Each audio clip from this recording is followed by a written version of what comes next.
Another round of applause for Horns and Things. I'd like to welcome you again to the Cleveland Filmmaker Talk with Robert Banks and photographer. So we're going to discuss a few things with him because we'd like to know a little bit more about him. Mr. Robert Banks. Oh, wow. Yes. I was going to say. Thank you, thank you, thank you. And I may need your microphone. But Yes. Good afternoon, everybody. Can you hear me okay? Oh, that's good. And do the housekeeping thing first. May I first of all say welcome to the MLK Branch of the Cleveland Public Library, the People's University, where no tuition is required. There's so many great things that we have to learn, not just from the legacy of Dr. King and Congressman Lewis Stokes, but the men and women of their generation who contributed so much to the shaping of the history and culture of Cleveland, Ohio, and also to the United States of America. So thank you for coming out. It's a round of applause for the history makers. I want to say also that there is a parking lot that's located just off Euclid Avenue, the surface lot. This program is sort of the capstone piece for a celebration that we launched on Sunday, February 23rd, 2025.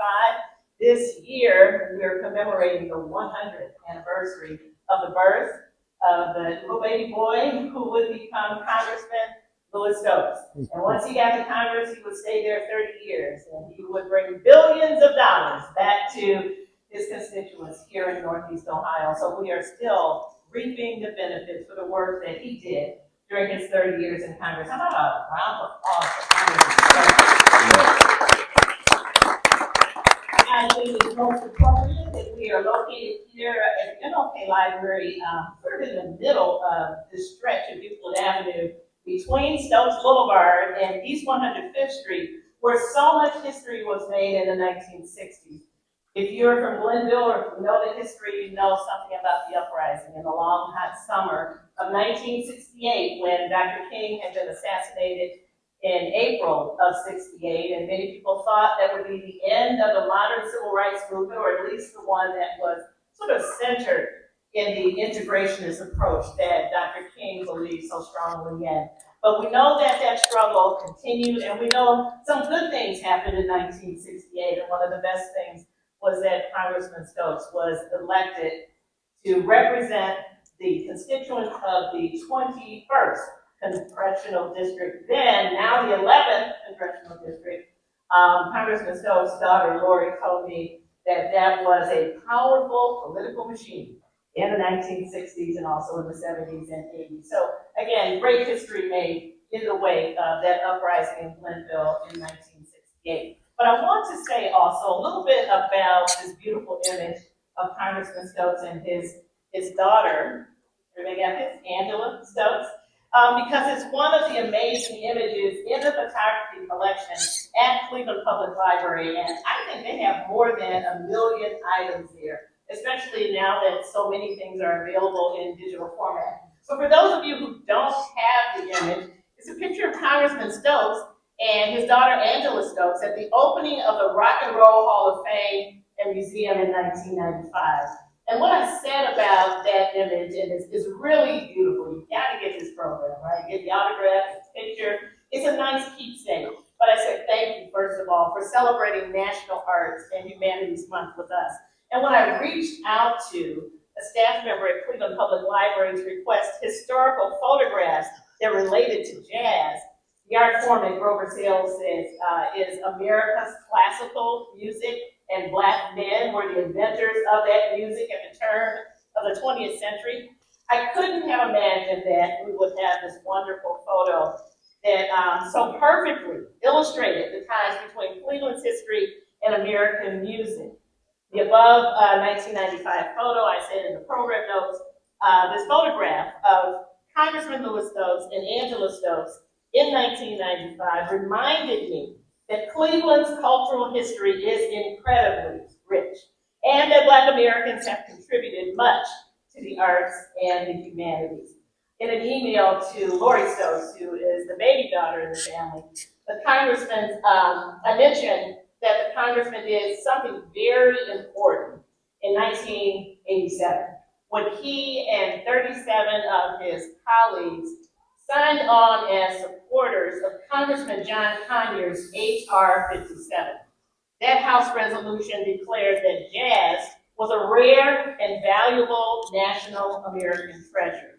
I was pleased to learn that Congressman Stokes was not just an elected representative, not just a public servant, but also a jazz lover. And so I think it's appropriate that we celebrate him, that we celebrate the music, and that we also celebrate the visual art here today.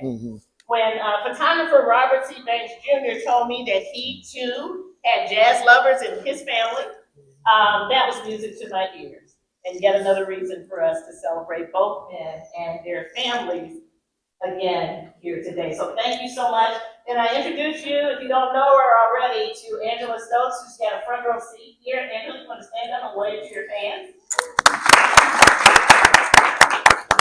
So thank you so much. Are there other family members here that we should acknowledge? Oh, well, we acknowledge all the friends of history and of certainly jazz music and photography. And now, without any further delays, Robert, may I read your bio? I know you know all this already, but some of the other people may be wondering. So let's put my password in and get to this.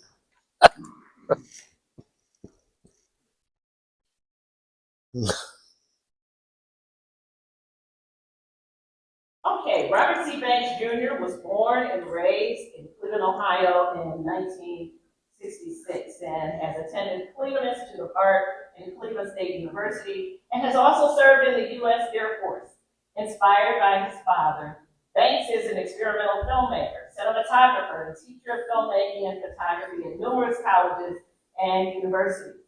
Banks' films have been screened at numerous prestigious film festivals and art institutions, both domestically and abroad, such as Sundance Film Festival, SXSW Film Music Festival, South by Southwest. South by Southwest, thank you, Robert, I'm in Paris. Film Festival, International Film Festival, Rotterdam, Museum of Modern Art, the Robert Flaherty Film Seminar, Chicago Underground Film Festival, and Ann Arbor. And I pause to say I'm really not into this. I'm here to learn from Robert. And he knows so much more about all these film festivals than I do. He's a recipient of numerous awards, including Filmmaker of the Year at the Midwest Filmmakers Conference, and his film retrospectives have been featured at the BBC British Short Film Festival, the Cleveland Cinematheque, and the Walker Center for the Arts.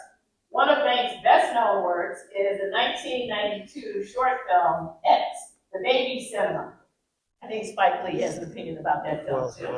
But X, The Baby Cinema, 1992, which chronicles the commercialization of Malcolm X's image and legacy. May I also pause to say that this is a very important centenary year. Certainly, when we talk about the legacy of Congressman Louis Stokes, we also want to note for the record that there were other great leaders who were born in that same year. Certainly, Mr. Gaidi and Nkrumah, and some of his colleagues read the Glenville branch of Cleveland Public Library last Saturday, reminding us that Malcolm X, born Malcolm Little, El Haj Malik El-Shabazz, was also one of those baby boys born in 1925, and so too was the late, great attorney, Stanley Eugene Tolliver, who was a longtime resident and very active as lawyer here in the city of Cleveland during the Civil Rights era. And back to my script.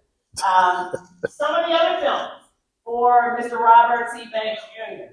include Motion Picture Genocide, My First Drug, The Idiot Box, Outlet, Goldfish and Sunflowers, AWOL, Autopilot, and Don't Be Still, all of which were shot and edited on 16 and 13 millimeter film. 35. What was that? 35 millimeter. Robert, I can't get away with anything up here. Everybody knows I'm not perfect. Let me start at the beginning of this sentence. Watch this, Robert. I can do this. The films include, again, last but not least, Don't Be Still, all of which were shot and edited on 16 and 35 millimeter film. Thank you so much for the correction. Several of his short films have been added to the private collection of institutions such as Yale University Film School and the Walker Center for the Arts. Most recently, Banks has completed his first 35mm feature film, Paper Shadow, which was 7 years in the making. And I will say, as recent as September 25th, 2025, Robert Banks played an essential role in helping the Western Reserve Historical Society launch a wonderful exhibition called Hollywood on the Cuyahoga. Anybody seen it yet? Yeah, good. It'll be there for a year. So please stop by and see that and witness some more of Robert's genius. Will you join me finally after that lengthy biography in a round of applause in welcoming Mr. Robert C. Banks Jr. to his library. Thank you, Robert. Thanks. Check two. Hello, once again, I am Georgio Sabino. I'll be the talk moderator, so I'm going to ask questions to Robert. So we'll start with his first film that he was showing on the screen, if he wants to dive into that narrative. And I'm going to start the slideshow too. So check out the slides while I talk. Good morning. Good morning. Good morning, Cleveland. How you guys doing? How are you doing, sir? I'm doing fantastic, thank you. All right. Before I go any further, I want to say a few things. The slides are going to be on a loop, so if you miss something, it'll be going back around, and then Anyway, I'm so bad at doing this. I just want to say a few things. First off, horns and things, you guys are amazing. That was phenomenal. I'm looking forward to the next segment. And I say that sincerely because a good chunk of my theory behind doing stuff like this, I do it to orchestral music and to jazz. And like Regina mentioned, jazz was part of my upbringing in my childhood. So in a couple of footnotes, actually, we talk about 1925. This is also my mom's 100th anniversary. She would have been 100 years old this year also. She decided to leave us a little earlier, sadly, and I miss her and I think about her. But yeah, she would have been 100. You guys know Dexter Gordon, right? Well, his father delivered my mother. A little bit of jazz history there. And my mom was a big jazz groupie. But anyway, yeah, I know a lot about that because of my family, and we were all family musicians. I learned how to play the drums, and I was gonna learn how to play the bass, but I decided I prefer to do visual arts. That's my mom right there. Anyway, these are gonna go fast, so don't worry. But anyway, so on that happy note, oh, and Stanley Tolliver, great guy. He was gonna sue my mom. He was representing someone that was gonna sue my mom, but it was a misunderstanding. That was another funny note. And I'm close friends with his daughter, Sherry. She's amazing. So anyway, hi. We're gonna talk about what I do, and I guess Georgio Sabino is gonna moderate. So, yeah. Yeah, so the first thing you've shown was a film Yes. that I'd like you to describe for everyone who was here already. Yeah, and coincidentally, that's from the film. That footage you saw were outtakes from my first feature film called Paper Shadows. And I'll keep it short because I know we only have so much time, but that was my first attempt at doing a lengthy narrative film. And it was basically an essay about living and working in the Midwest, pursuing your dreams in the art community, I guess you can say, but going further as being an artist and making it a career as well as making it a passion that you can make a living at. And you're seeing it from the perspective of several characters, and in particular, these two main characters here. The gentleman here is Mr. Johnson, and the young lady, her name is Pam, and she's an art student that's frustrated with art school, and she tries at every aspect of trying succeeding, where she has a sister who is successful, who does pretty much generic artwork. The actor here is a friend of mine, James Ewing, who plays a former actor and a former dancer and a mime who lost his wife. And he's also a cleaning guy at a corporation or foundation, so to speak.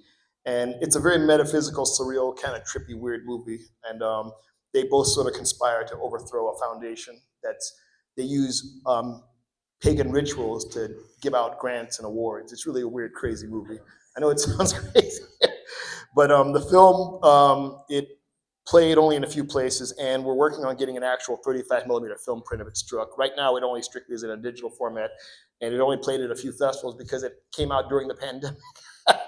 So it premiered in Switzerland and in Chicago, and that's as far as it got. It won an Audience Choice Award, though. And but we're looking on getting it shown the way it needs to be seen, because this is my first time seeing it like this. Actually, when Horns Things was playing, it was like, wow, it's just seeing it that way, and it was meant to be seen on the big screen. And once again, as far as the look and everything, I wanted to do something in black and white, but go to full extreme of trying to emulate pen and ink, graphite, charcoal, vine charcoal to film, which sounds really crazy. So, and a lot of what we're going to talk about is based on all these crazy ideas and theories, because I consider it more of an experimental narrative, but there's really no plot, nothing like that. It's just basically a bunch of random concepts interwoven through these characters and what they represent metaphorically. So, and the film was shot in Cleveland, and it was shot on 35 millimeter film, in case you guys are wondering. And if you guys noticed earlier, that film that was unraveling, that's 35 millimeter motion picture film, because majority of the filmmakers nowadays shoot strictly digital, and I'm not strictly, but I'm more of a purist when it comes to that. So, but we're going to talk about a little bit of that. So in this creative process that you have going on in this film, how do you, you said you just kind of put it all together, but how do you use your techniques in post-production and how you handle the scenes that you're going to create? Well, you know what? I should just go to my little slideshow. We'll get to these later. Mr. Pinckney right there. Love him. A lot of what I do in terms of when I make my own work, hang on one second, let me just go to this. So you guys are going to probably laugh at some of this. But I put together a little behind the scenes, so just letting everybody know, you're going to see Robert Banks in a very rare sense today. So you guys are lucky to see some weird, crazy stuff here. So anyway, okay. This is how I work as an artist, because I'm an artist that works in photography and filmmaking, but more likely I consider it just being a consumer of light, color, texture, and using celluloid to capture it, and in certain cases digital too. So when I have an idea, I'll sit down for days, if not weeks, and I'll just scribble on Post-it notes, and then that leads to weeks and months of trying to flesh out concepts. Structured narrative concepts along with the visuals, but the visuals play a big component. The visuals play a big part in what I'm trying to see, because I'm not a screenwriter. I'm not really a storyteller. I like capturing images. I love light. I love color. So a lot of the films that I grew up watching were a lot of B horror movies and B monster movies and sci-fi, and I still love that stuff. But the older I got as a kid, I realized, there's literature, there's writing, and there's making music, but then there's also ways of creating things with images and pictures and all that. And so I love the idea of cameras. So I kind of started out being into film projectors and cameras, thanks to my father. He got me into playing with projectors and running films and all that stuff. And I just loved the magic to that. It was all about the magic. So for a good chunk of my early life as a kid, it was about the magic of the projector and of the camera. But it wouldn't be until I was in my late 30s, early 40s, I started understanding the importance of light and color and how it's really more about that. So when I was teaching, in the latter half of my teaching years, I really reiterated to kids and young people or anybody that wanted to learn the process, the minute you walk on a shoot, whether you're doing a studio shoot or on location or anything, and you're trying to create something that's going to really be significant, I don't really count photojournalism for this. That's my mom right there. The minute you walk on there in that set and you pick up the camera and you start worrying about the camera, you failed. I'm going to say it again. You have failed, because it's not about the camera. It's about the subject and how the subject is being illuminated. It's about the light. It's about the color. And it's about the space around them. You have to observe that. And it took me years to understand that, because I didn't really have that kind of guidance. Earlier on, it was definitely about, I want to make this movie. I want to do this kind of concept. I want to do this. And so I learned that, yeah, even though you're not a writer or conceptualist, you still have to put the effort down. A lot of what I'm saying goes into the photography also. So when I do my photo shoots, I'm still treated like it's a film shoot. If I'm doing a film shoot, I treat it like a photo shoot, but it's still one and the same. You're conceptualizing, you're generating an idea, and you're more than anything, you're communicating to the audience, the people that are going to sit this, or they're going to pick their hard-earned money and pay to see this. So I want to make every single frame, every single shot special based on what I have to use, which is primarily natural light, God's greatest gift to mankind, the sun, and also the light that we replicate with electricity, with your heat. And different light, different color, temperatures say different things depending on how it's captured. Then you have the silver that's in the film emulsion that captures it. And then you have the chemistry that translates that. And then you have the other resources that print into that. That's going through my head when I think of every other idea, every other topic, every other expression, emotion. I slept with my camera many times, by the way.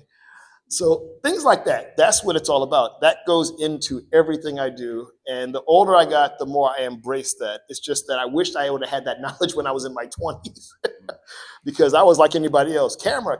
That's me as a baby. I know these are going fast. That was my dad right there.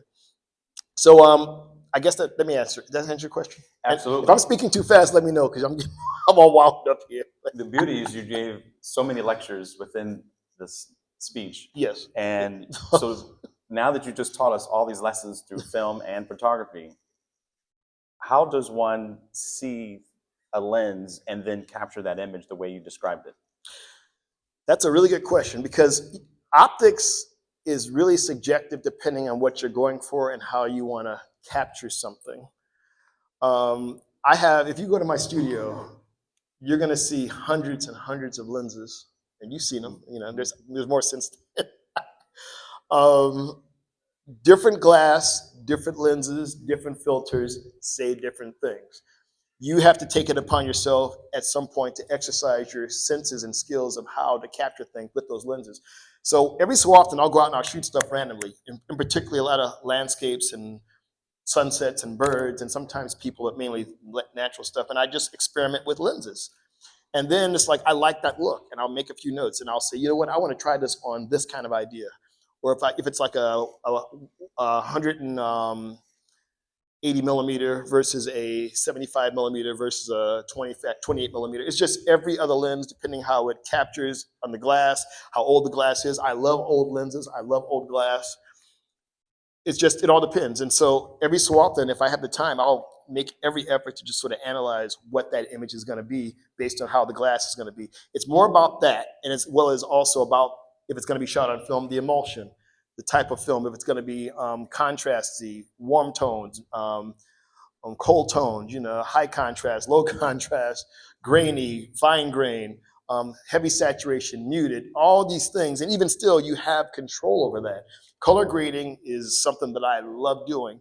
And once again, I wish I had that training when I was a teenager in school. I had a little bit of that, but not enough because you're thinking about every other thing. So, but in terms of generating a message and generating that emotion or expressing that, those are some of the key components. And those are the things that every so often I'll sit there for hours brainstorming this stuff. And the hard part is when you get a crew together, translating that to a production crew, especially if they're union guys. Some of them, they get it. Some of them are like, oh, you want to do that? Okay, whatever, dude. A lot of the filmmakers that inspired me would go that direction, and they would hang on to it because they know for a fact some of that's going to get lost in the translation. With all due respect, everybody knows this and they see this, but they don't really take time to think about it. But then when you have filmmakers that do it and they hype it up, everybody's like, oh, he's a genius. It's like, well, guess what? A lot of us, myself included, we've been doing this for like 40 years, exploring this. And I say that literally. I'll pause that right there. How's that? Years ago, back in the 80s, unofficially was my first true exploration with real cinematography because I was using, and I don't know if anybody knows about it now, because now it's like a trendy thing now with the, what's that film called? There's all these different films being sold now, 35 millimeter, that are motion picture film that is being repackaged as still film. Back in the 80s, there was a place called Seattle Filmworks, and they were the first ones to do this. But I didn't know anything about it. Some of you guys know about that. And I didn't realize that I was shooting on actual motion picture celluloid, but I was hanging out with my friends, Dexter Davis and all of us. We were hanging out. This was back in 84, 85. Even though I started, I was around that time at CIA. And I was experimenting with natural light. And I was setting up these little scenarios where these guys were hanging out and shooting with natural light. And I would get the film back. I'm thinking this is regular slide film, but it turns out it was a motion picture negative that was being printed onto print stock. if you guys know what that is. When you go to the movies back in the day, they would print on the actual print stock, and that's what we distributed through the theaters. And that's what this stuff was. And I noticed this film had a certain warmth and a certain look to it. And it only a few years later, I realized, wow, this is motion picture film, and it's like the way I was lighting for it, because everybody kept saying those shots were so cinematic and everything. So those kind of things matter. And when you understand the tools and the materials that go with the process and the nature and the science of the process, that's what it's all about. So it took me years to sort of stumble and fall or just explore, experiment, which is one of the reasons why I like doing a lot of experimental stuff. The funny thing is when people see that, they're like, hey, that looks cool. Can you do music videos or can you do TV commercials? And that's what people ask for. But when you want to do something that's going to be really expressive in that method, it's really hard to try and find someone that's going to finance or back up that kind of method of storytelling, do that kind of visual cinematography and everything. So cinematography in many ways is an experimental process, but it's also a way you have to sort of be able to exercise your ideas through these means in the science. And like I say, the nature of the science and everything, because it's all, the laws of nature. I mean, the sun, every aspect of existence is about the sun and the photons and the heat and the fire and the light, all these things, the color, all these things trigger emotions and they trigger ideas that allow us to explore. And the same thing with music and sound, because you hear things and certain tones, certain levels, which plays a big part in the films that I make too. So, and by the way, when I do this with my hands, this is normal when I'm do this, because I have to do this, because if I just sit here and talk like this, people are going to be like, huh, so I have to, like conducting an orchestra. So. We appreciate that. So we're going to make all of you guys cinematographers and or photographers right here in this moment. So can everyone put up their hands with two L's, turn one of them upside down, and then put it together. This is portrait, and if you turn it sideways, this is landscape. And then if you bring it close, that's wide angle and telephoto. So this is how a photographer or a filmmaker would look through a lens, and so to kind of give you some depth on what he is describing on his process. But most important thing, that's a good point. I'm glad he did that, but you forgot one thing, the light. Absolutely. Where is the light? If there's no light, there's no picture. And I'm one of the few sticklers about that, but no, that's a good point. The light will help dictate, first off, the subject, and then if it's behind you or if it's in the side or whatever, those are factors too. I mean, you don't have to have the light on the subject, and there's many ways where you can flag or deflect or diffuse the light or bounce the light. There's just all those factors, and I think that's probably, when I was a kid, I just want to bring this up, that was one of my first, it was my first experience noticing how, because my dad had the film projector projecting the films, but every so often I'm sitting in the living room or the dining room, I'm sketching, I'm drawing on the floor, and I noticed the light during, what time of the year? Let's say March, April. It would come through the window, through the curtains, and it would make these patterns on the floor. That light and those patterns were different in March, April, as opposed to September, October. And the color was different.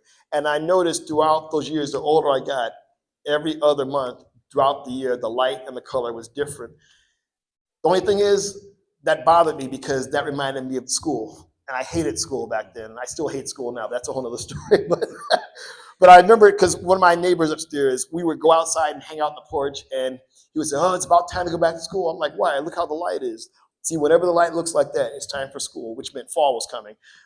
But those are the things that over the years, I really made sure that that stayed in the back of my subconscious, because there's so many ways you can replicate that or take it to another level. So it's like every person that's about visual art, especially photography and film, they got to have that sense of understanding within them. That's intuitiveness, that's instinct, so as well as composition, framing, that's also.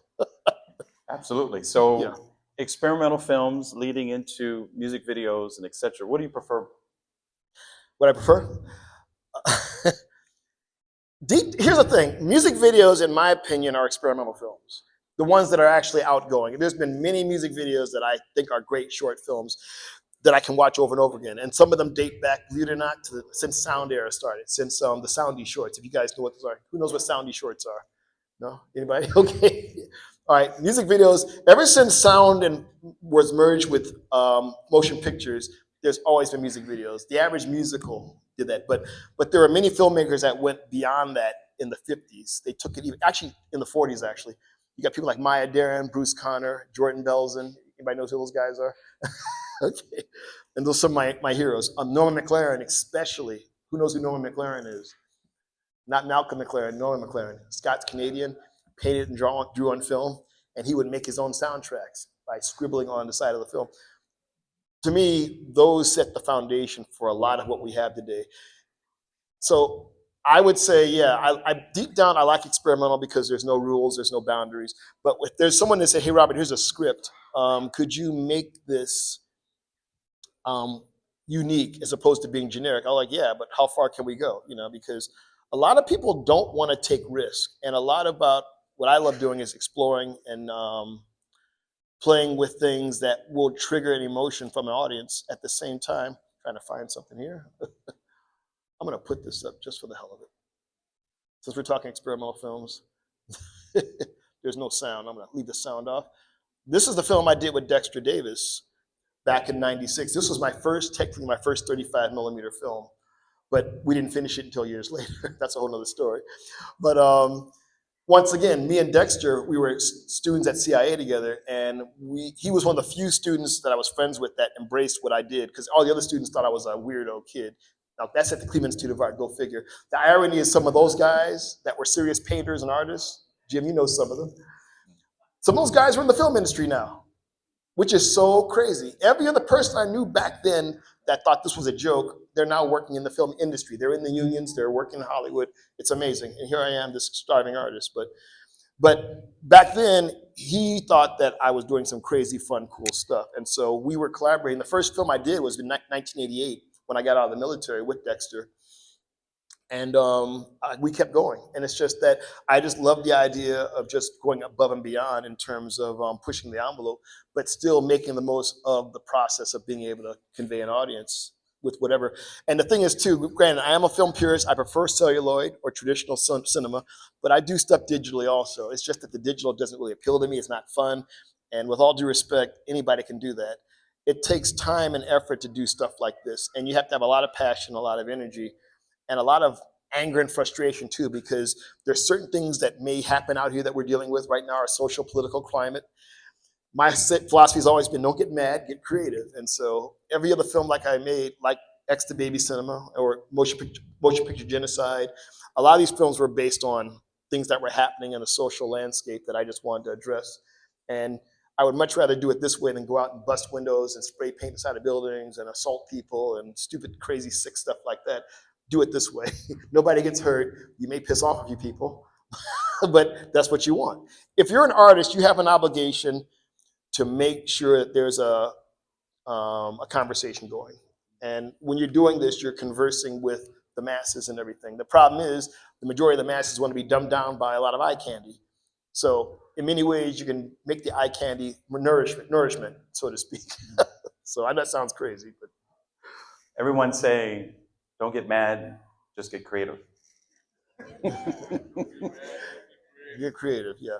So let's talk about Tower Press. In 2003, we both were awarded by Mayor Michael White a grant to live and work at Tower Press.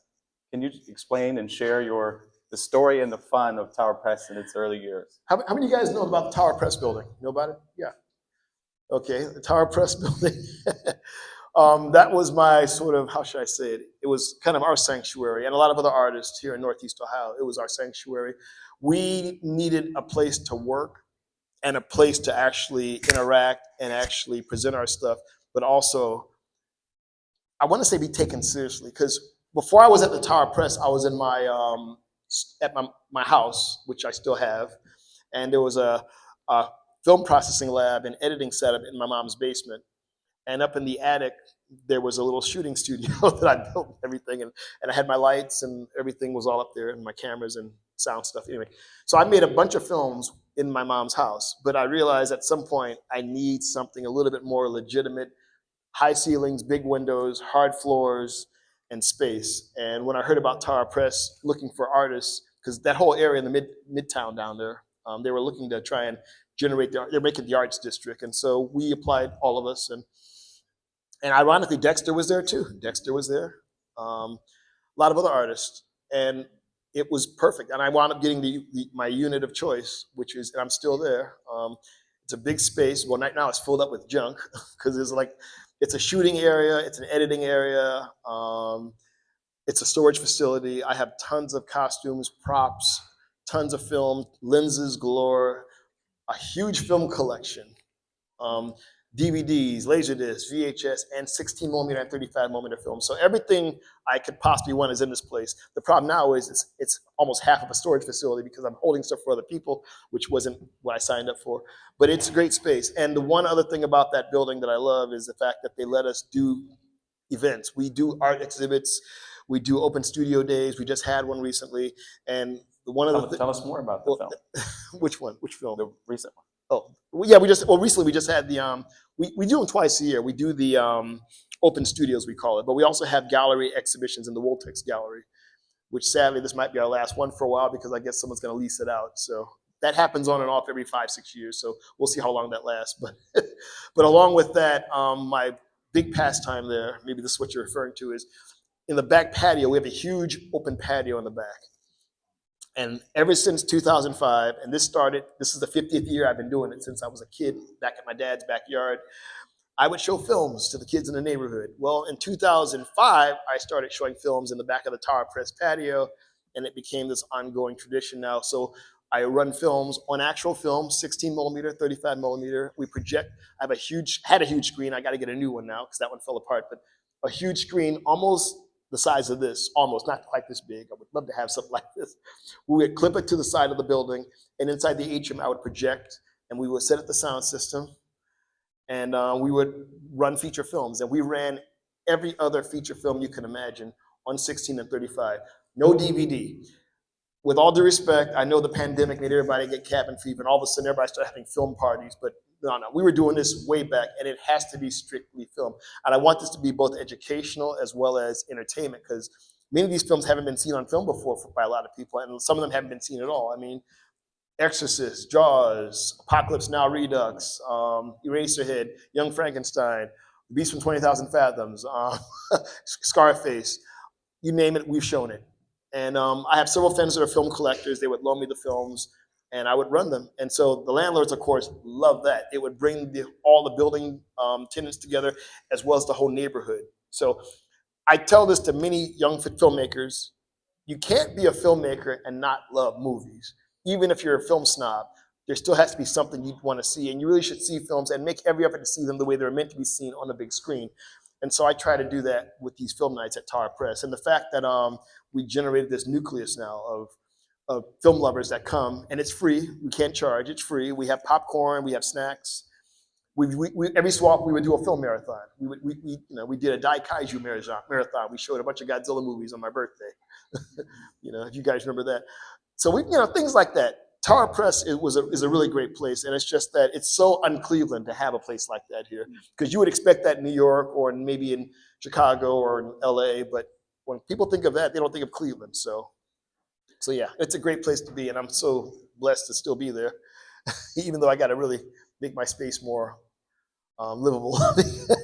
It's more workspace than it is a living space. I more or less work there, and literally that picture you saw me in bed, that was me shooting all night, and I went to bed with my camera, and I woke up, and I was just hanging out, and my camera was still so that's how much of a nutcase I am. So. Very, very true. So Tower Press was very, very fun. I vouch. Yeah, many good times there. We created together, which was a music video called Snap Take My Picture GS3, featuring the great niece to Lena Horne. Her name was Mohana, going by Mommy. Yeah. And we filmed it all throughout Cleveland. Yeah. And had a lot of fun. And shot parts with my studio too. So yeah. Very true. So I shot many music videos in there. So yeah. Let's talk about your music videos. And this, by the way, this is at MLK. This is not at my studio. MLK gave me one of their galleries, and they let us do whatever we wanted in there. And the photos you saw around there of Dexter Davis, that was from the same project. So yeah, we made 7 films together. Wait a minute, go ahead. Sorry. No, you're okay. I was just going to ask you more about your music video, and then more about your photography as well on the model side, or different magazines or different covers, albums, etc. Okay, well, music videos. I've only done but so many music videos. There's only one I did with actual celebrities. You guys remember the late, great George Wendt from Cheers? You know, Norm. Yeah, he just died recently. I directed him in a music video years ago. It was for a band called Cobra Verde. Mike Watt, you guys know the band Firehose? He's a punk rock icon. I filmed him in my kitchen at my house, my mom's house, when she was upstairs in bed. And I filmed him watching TV eating cereal. And he dies of a heart attack. I filmed that in my kitchen. And Rudy Ray Moore is in it also. The late, great Rudy Ray Moore, he's also in it. So yeah, that was the only video I did with celebrities. But I made a bunch of other ones, mainly everything from hip hop to punk to metal to country and some jazz videos. Done a few jazz videos too. A little bit of everything. So yeah, I mean, music videos around here are hit or miss. In fact, I'm going to tell you a quick story about music videos. And not to be, people say I talk in the negative. I don't talk in the negative. These are things that I learned from. Who remembers the Daz Band? Remember them? Okay. Anybody know those guys personally? Okay. This isn't bad. Okay, cool. All right. If you see them, tell them I said this. They hired me to, well, they're the Kinsman Daz Band now, but I was hired to do a music video for them. And I was excited. It was going to be something cool. I forgot the name of the song. I think it was called Summertime or Sunshine, Summer Days, whatever. But anyway, so they gave me an idea. They said, this is what we want. We don't really want to be in the video. We want just everything about summertime. Can you capture that? I was like, yeah, I can do that. They didn't have hardly any kind of budget. It was like a low budget. So we had to shoot it digital. So I got with my intern. We went out in location. We shot all these shots. And then that was just random B-roll. Then the other day, we staged some shots. We brought in actors, and we staged everything, and we lit everything. We did this over a period of a week and a half. 2 weeks later after that, we had a meeting. They wanted to see the footage. We edited a rough cut of the video without the band. They saw that. I didn't hear back from them for a week. And I forgot his name. He called me up, and he was like, hey, Rob, yeah, the video. I said, what's wrong? He's like, well, it's okay, man, but all you did was edit together stock footage. I'm like, excuse me? He thought all that stuff we shot was stock footage. None of that was shot. And I'm like, and I didn't know whether to be insulted or to be flattered. But I'm just thinking, how is it that you thought that was stock footage, man? It's like, I busted my butt trying to shoot this stuff. And that cost us money, but the project fell through because he didn't believe that was real footage that I shot. So I say that because when it comes to music videos, it's best to have somebody represent you to the record label to let them know that this is legit, this guy's good, the whole 9 yards. There's a friend of mine, I just spoke to him last night. He's in London now, back in London. He's from the UK. A guy named Robert Hales. Anybody knows who he is? Probably not. Okay, anyway, you've seen his work. He's directed some of the biggest TV commercials, and he's directed some of the biggest music videos in the last 30 years. And it turns out he's a huge fan of mine, which is really weird. I mean, he loves me and loves my work. I don't know why, and when I was out to LA for post-production, I met up with him, and we had, he bought me dinner at Chateau Marmont, me and my girl. We were both there. And I'm not name dropping here, but to give you guys an idea, how many of you guys know what Chateau Marmont is? Yeah, okay, we were there. And on one side, we had Matt Smith, who was Doctor Who. He was sitting there by himself, drinking something, eating something. And behind us, and my girl was about to take a picture, and I had to say, don't do that. It was Kanye West and his wife, or girlfriend, whatever. And I'm thinking, okay, whatever. And everybody's like, okay, this is where all the celebrities I got, big deal. But he was just chewing my ears off, Robert Hills was, about, when you shoot this, how do you do this? And I said, dude, you won 5 Clio Awards. You've directed some of the biggest musicians in the world. Why are you asking? You should be giving me a job and everything. So. But no, I mean, he is fascinated because it turns out he wasn't really a filmmaker. He considered himself a designer, not a filmmaker. But he would get these gigs, these shows, and he's huge. His commercials are played on Super Bowl. They're Super Bowl ads he does. That's how big he is. But yet at the same time, it's like I'm thinking, dude, it's like, how can I get where you're at? Because I would love to make a good living doing what I do, but yet you're on the inside, I'm on the outside. So. But he says he still thinks highly of me, and he wants to see me persevere. And he's asked me, why don't you just come to the UK? Because it seems like your work is appreciated more overseas. I said, well, that's true, but it's just not that easy. So we're talking about maybe getting back over there. I won't talk about it now, but there's several potential projects that may require me going abroad. That's where I was getting ready to go. Because Yeah, when I did screen at the BBC way back when, I've had many people from European ad agencies approach me about doing work for them. But back then, I'm thinking, I don't do commercials. That's not me. And I say that because I won't get into it, but I was approached by the ad agency here in Cleveland. I won't say who, and they screwed me over badly. And it made me have a real hate for ad agencies for a while. So I didn't trust any ad agencies. But one girl especially, she was from a French agency out of Paris, and she really loved my work. And I was thinking, nah, thanks, but no thanks. But of course, back then I had nobody smacking me in the head saying, "Are you crazy?"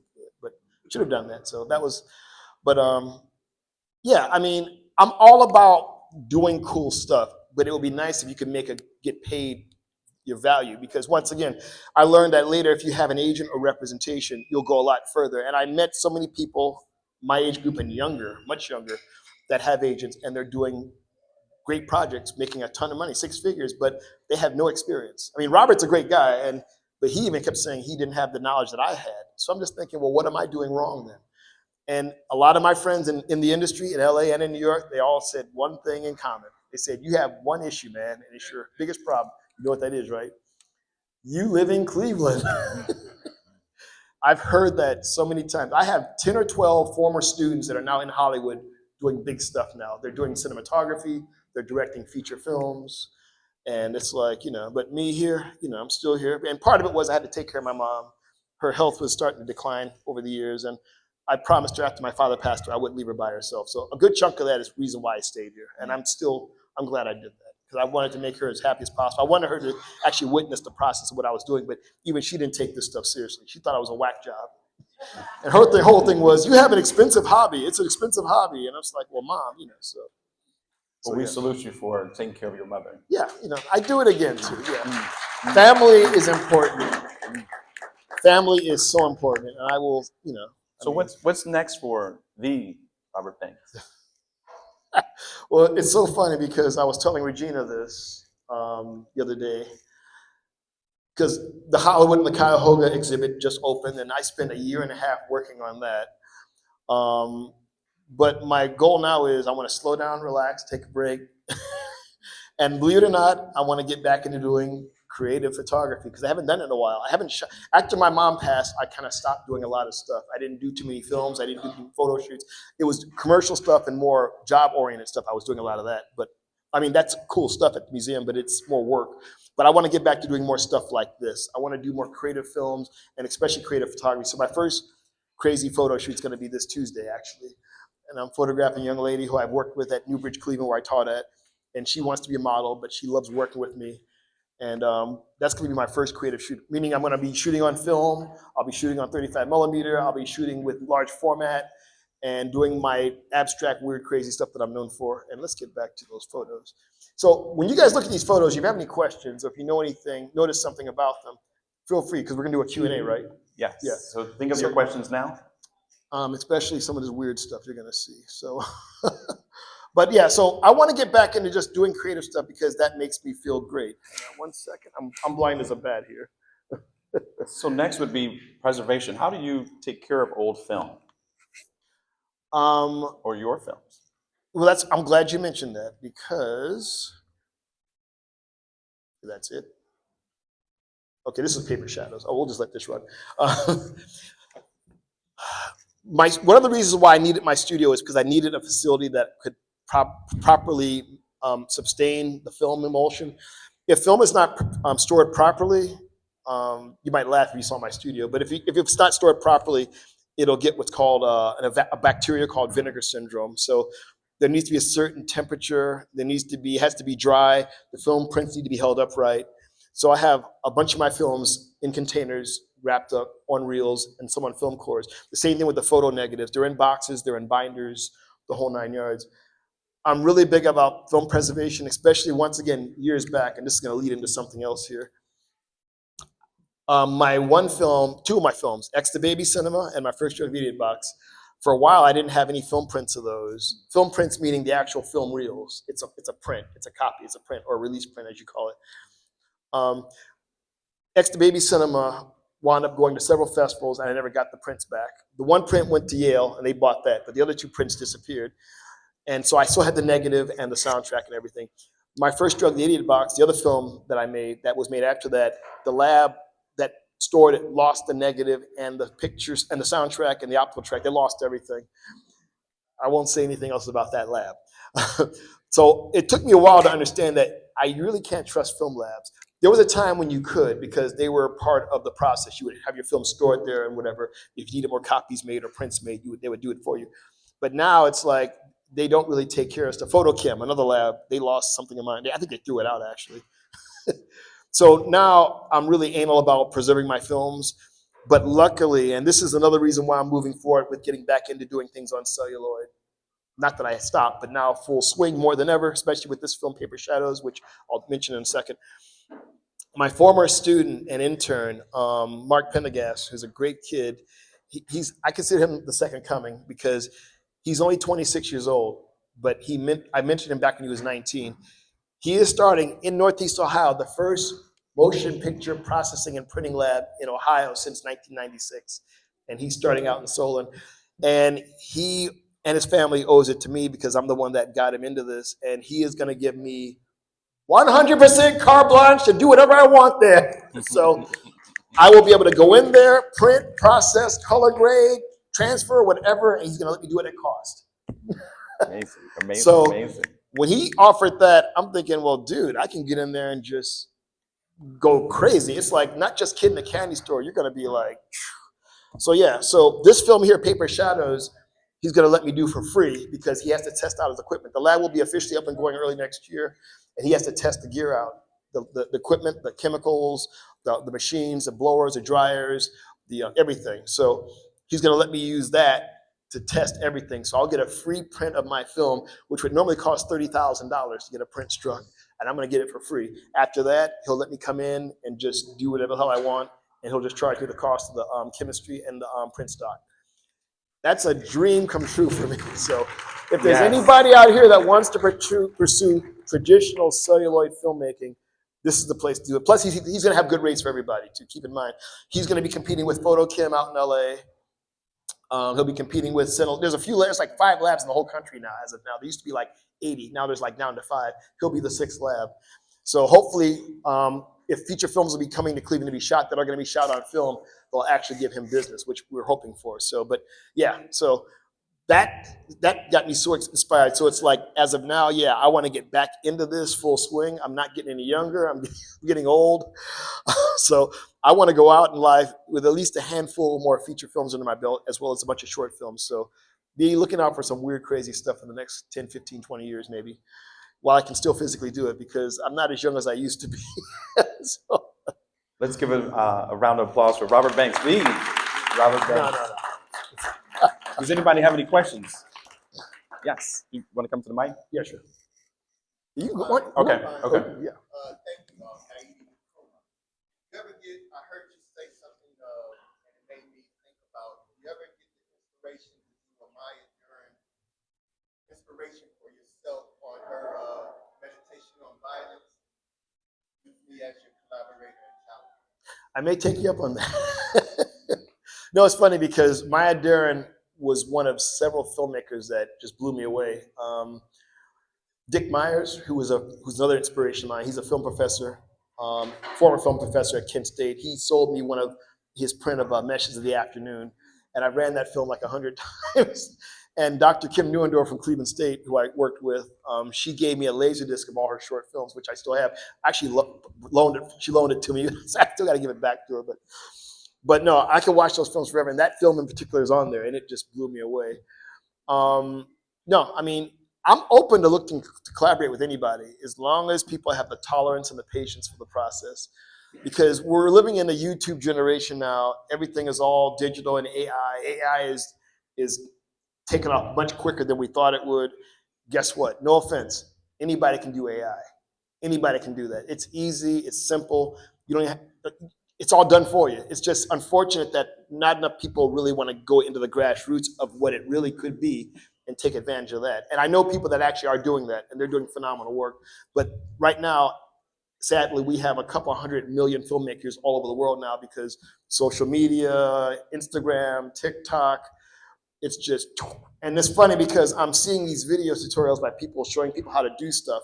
this is something I want to talk about, which is funny because people think I'm a jerk for saying this, but one of my goals now is from now on, I'm not giving away, I mean, I'll talk with you guys, I'll talk about it for this, but I don't give away my secrets anymore. So what I'm going to talk about today, if you guys have any questions about how I did stuff, this will be one of those rare chances when I'm going to answer it, because too many people are showing how too many things are done in the movies, and the magic is lost, I think, now. My goal is I would like to make more films where people aren't really saying, oh, he used a dolly for that, or he used a gimbal for that, or he had a crane for this, or I want to just do my thing, and people are so caught up in what they're seeing, and they're not going to think about that. And of course, because it's low budget, this film in particular, Paper Shadows, took it out to LA for a few potential directors to see, because, well, me the potential director. I'm trying to work and get into the Directors Guild of America, and to do that, you have to get endorsements by Director Guild members. So I took this out there, and a few of them screened it. And these are men that have been working men and women that have been working in the business for like 40 years. And they were asking me, how did you do that? You did this? How'd you do and it was just, that's all I kept asking. How'd you do that? And I'm just thinking, well, you should know, you're in the industry, you're on the inside, you got your gatekeepers, you should. So the fact that they were astonished that I pulled off a film like this with no money, literally, shot on 35 millimeter, they had a hard time with that. And they were impressed too. And Robert Hill's, the guy I mentioned earlier, big time, he was like, Robert, you're just amazing.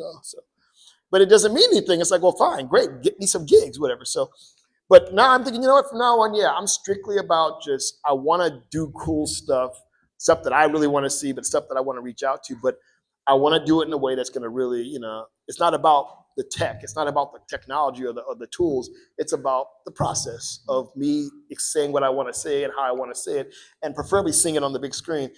When I make my films, it's all about this. It's not about your phone. It's not about your tablet. It's not about your iPad or whatever. It's all about seeing it on the big screen. And that's what this is what I grew up loving and liking. That's what it's all about. Oh, yeah. Oh, somebody wants to buy that? All right, we'll talk. We do have Robert Banks's work all around this library, so please take a look. Any second questions? Yeah, I'm sorry. Go Yes. ahead. Yeah. So, Oh, she's yes, the mic. Yeah. You're next. Okay. Hi, Hi there. this is great. I'm into the education of it all. I want to wish you the fortitude, the perseverance of a Samuel Jackson, of a Morgan Freeman, Uh-oh. a gentleman of that era, because it took a long time for them to be recognized as I believe that she's in the flowers. Oh, thank you. Thank you so much. Thank you. The second thing is I love film as well. I was captivated by your comments about music videos and how they're sort of films, and would like, in this season we're in, your critique of a very famous music video, Thriller. Oh, okay. It's funny you mentioned Thriller, because with all due respect, you might disagree. I don't consider that a music video. That's a short film to me.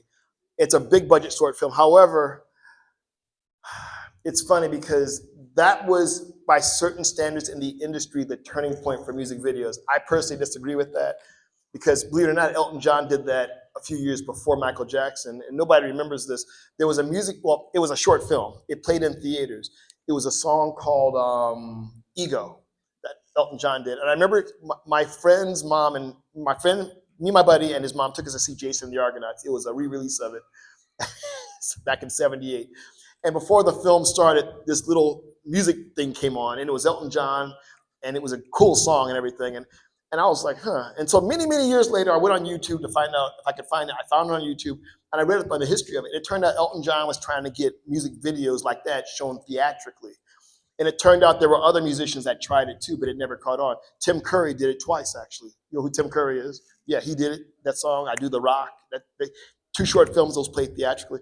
So it's like when Thriller came out, of course it was Michael Jackson, and it got all the hype and everything, and everybody was like, this is breaking new ground, and I hate this term. It's a game changer. I hate that term, but it was that kind of a thing. So So my thing has always been, I think because of that, then all of a sudden everybody saw music videos having to be really huge. They had to be big and expensive, and it kind of hurt the industry a little bit because music videos used to cost less than $20,000 back in the day, even less than that. I heard there are music videos that were shot for under $5,000. But then when that kicked off, all of a sudden everything got blown out of proportion. They were shooting on 35 millimeter. They were shooting with the best directors. Some lead movie stars were being in some of them. So it's just, I don't know. I always felt that sort of hurt the industry a little bit. But now it's been going up and down. I think for the last 35 years, music videos has had highs and lows. And now with digital technology, everybody's doing music videos, and a lot of them look the same, but some of them are really cool and really innovative too. So I'm all about music videos. I prefer not to film the band. I prefer to take the lyrics and just make things creative from the lyrics, making them more experimental. So anyway, I hope that answers your question. I'm sorry. Yeah. Oh, Thank you. oh. So my question Oh, you guys gotta, they gotta go. Oh, Carrie, It'll quick. be real quick, Make it real quick. quick. Yeah. I'm just curious, thank you for being here today. I'm just curious, have like film directors like Charles Burnett or Bill Dunn influenced you in any way? I'll make this quick just for you guys. I'm glad you asked that. Okay, Charles Burnett, Bill Gunn, all those guys. I grew up on all those films, not just them, but Gordon Parks Sr., Gordon Parks Jr., Melvin Van Peebles, Spencer Williams, Oscar Micheaux. I grew up on all that stuff. And the thing is, I told my students constantly, with all due respect, there's more to black filmmaking than Spike Lee and Ryan Coogler. And what's her name? What's the chick? I forgot her name. Yeah. There's so many people out there, and not just here, but over in Europe, in Africa, in South America, people of color making stuff. And a lot of these films are very, very innovative. And a lot of these films are still waiting to be seen by an audience. I forgot his name. John Akufra, Holly Dreamer, who did Sankofa. So many filmmakers. Bill Gunn, I saw Ganja and Hess at the Hippodrome, sadly. It was a cut, butchered version of Ganja and Hess called Double Possession. But no, there's so many things out here that need an audience, that need to be rediscovered. And I would much rather go out of my way to watch that as opposed to some of the new stuff coming out. But we're gonna let these guys jam. I'm gonna throw up another film for you guys up here. Well, a round of applause, please, for Mr. Robert Banks. And I'm gonna be around, so let's talk some more. I guess I'm gonna be, yeah.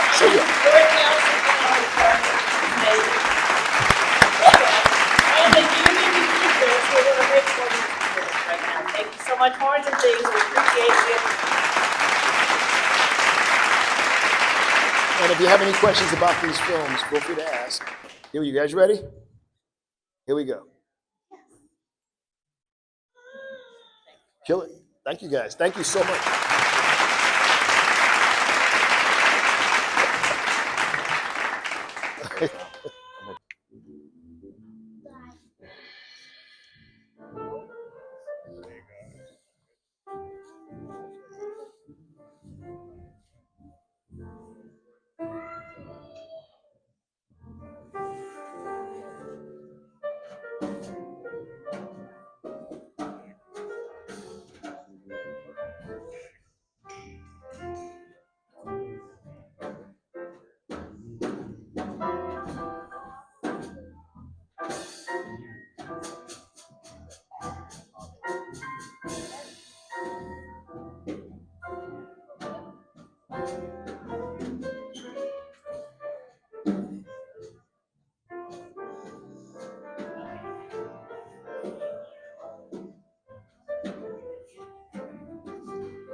forgot how beautiful this looks on the big screen.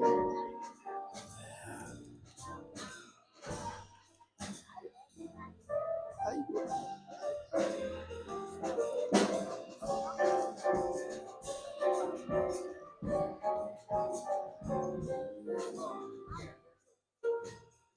See, I try to explain this. When I made this film, this is the way I envisioned it, like this. How big is that? It's big. That's at least 40 feet, 40, 50 feet, yeah. That's a big one. But it's funny because, like I said, I rarely see the film like this, but this is what I conceptualized it. It was meant to be like this on a big screen. But I spent the majority of the time I've seen this is always on a computer, but never on a big screen. Real will be Yeah, that's what I heard.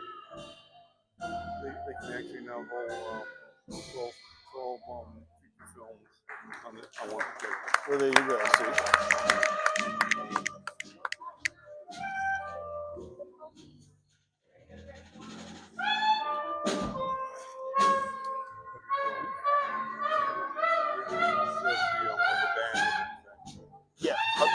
Yeah, yeah.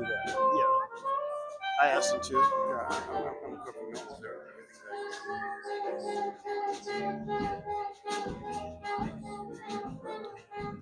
See, when you see this on actual film, it's going to look a lot better because trying to get this graded for this, I didn't know what to expect. So, because you'll see. Well, I'm going to be happy with no matter how you do it.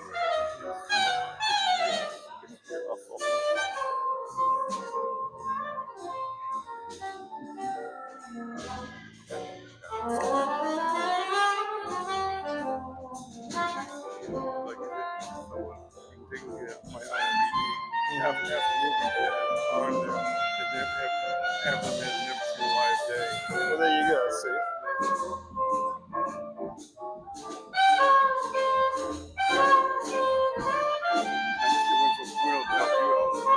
Oh, there you are. That's you, right there. See, that's you. Yeah, that's you. I had more here. Yeah. I told you you're in the movie. Oh, I know that. Yeah. You see. The funny thing is, my brother's this way. Yeah. My brother's going to think that's because my brother and I look alike. Right. So seriously, one day, I'm in the movie. Like, no. Oh, see, there you go. There you go. See? We're not walking around there on August day in suit and.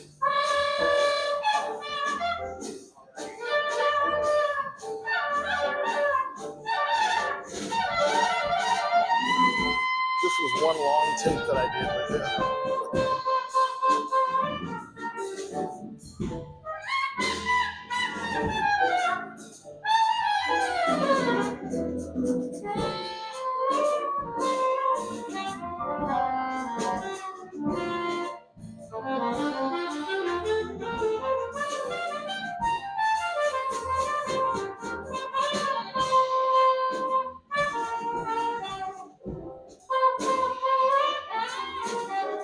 My brother, I'm on a movie on 5 right now. Yeah.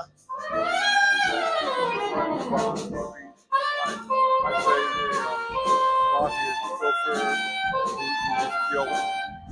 My brother's Oh, you're getting the audio. yeah, I figured it out. Bob knows it. All right.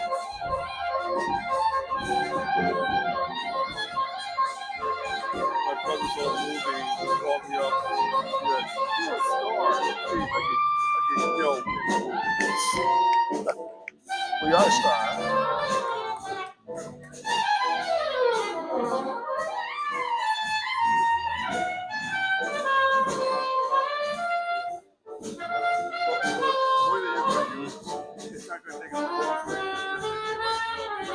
What, the slideshow or this?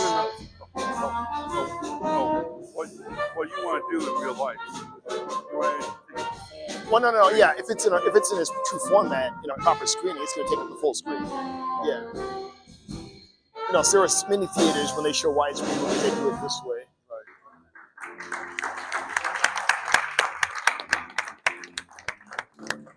have to see it anywhere that I can. What's your first time seeing this? You didn't see it when it came? Or you didn't see it online? Yeah. If things work out, it'll be next year. Because we're waiting for the lab to be, when the lab is ready, the very first thing he's gonna do is strike a print of this for me. Yeah. Cinematech. Yeah. And that was the work in progress, but the finished film hasn't played here in Cleveland yet. So that's what's gonna be. And you sure seen Al's face when What's the name of the band? Dave Cox, one of the Grooving Things? House What's the name of the band? freaking around. I go, you I want to say Dave, but I can't. that's when we don't start talking to each other. Dave, I want to talk to you. Horns and Things? When you find the flyers on the flyer?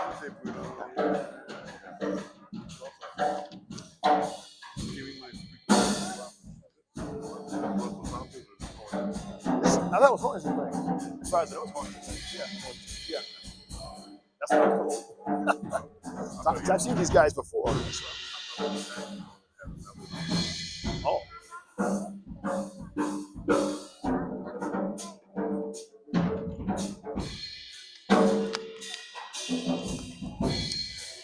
Kato. And currently put it on 0.5, so you can put it back on 1 when we're up there.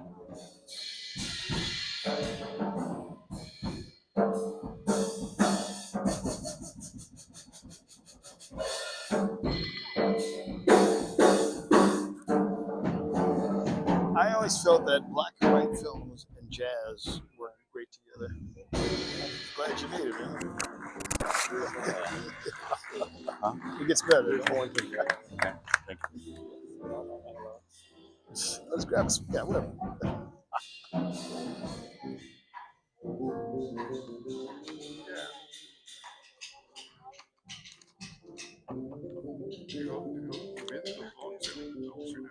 So, oh, it does, yeah. That's what I told him. I said, watch the images, just play off it, and then just play off each other.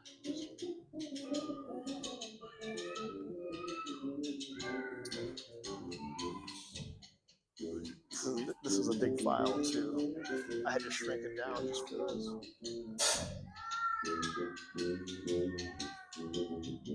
I'll put it in your message box later.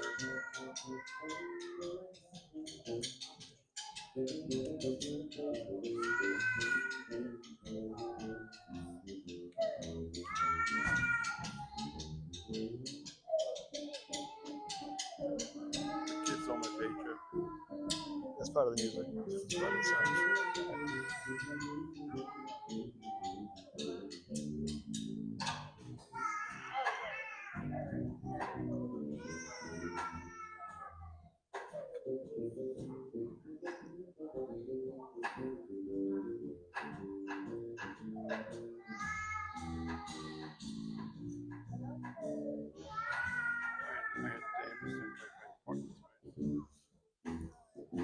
You and me both.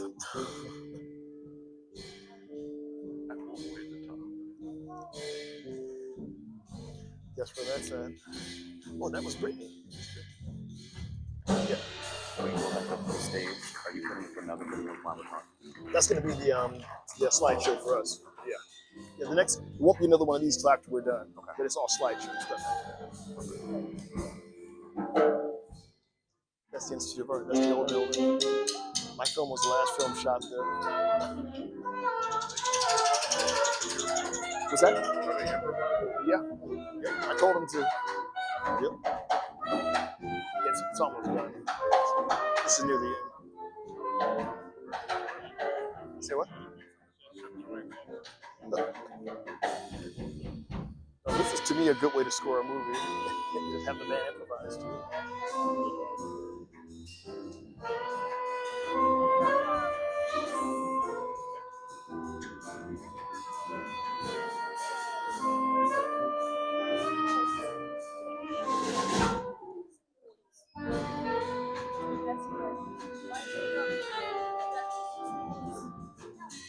Yeah, this was all shot back in 2011. All this.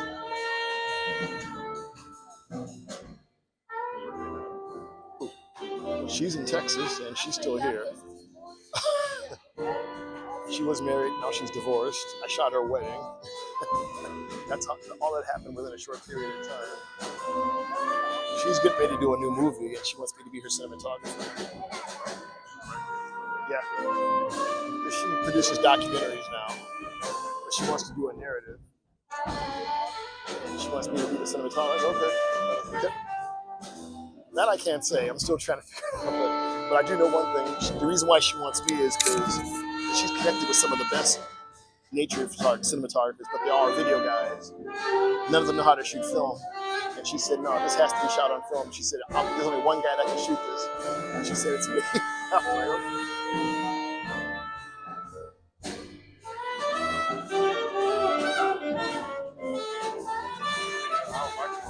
okay.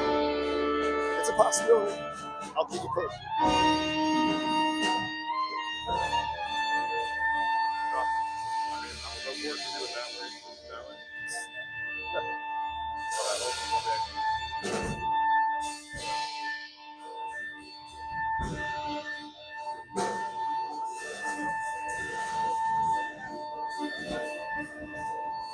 Those guys are on point. Yeah. Am I ready? Yeah. This is it. This is it. Hey, Carly. Carly. Thank you.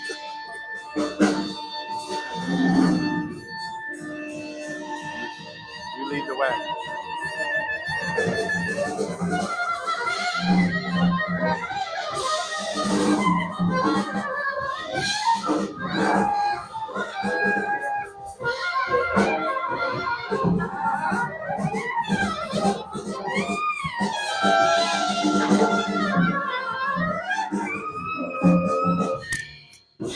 Good timing, honey. And we're getting ready to get started, too. So, that was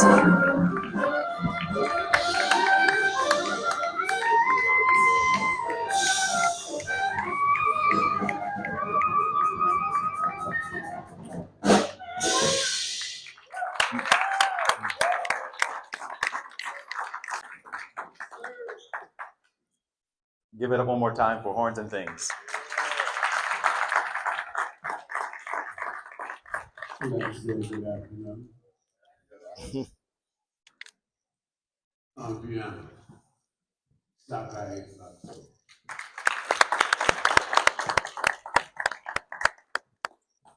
about six this afternoon. Very good. this will play out. We have a special treat on drums and percussion. The world-renowned Bill Ransom.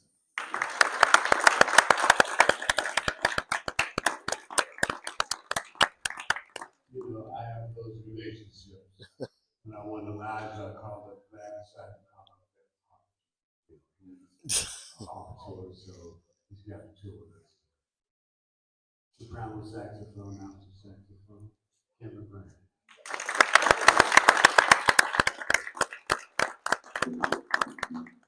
The band is just acknowledges one of the jazz. I like to keep with company.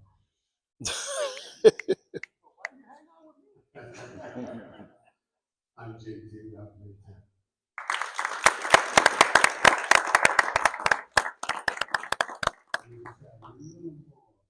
Than we're allowed to do. But the impression that you have with feelings.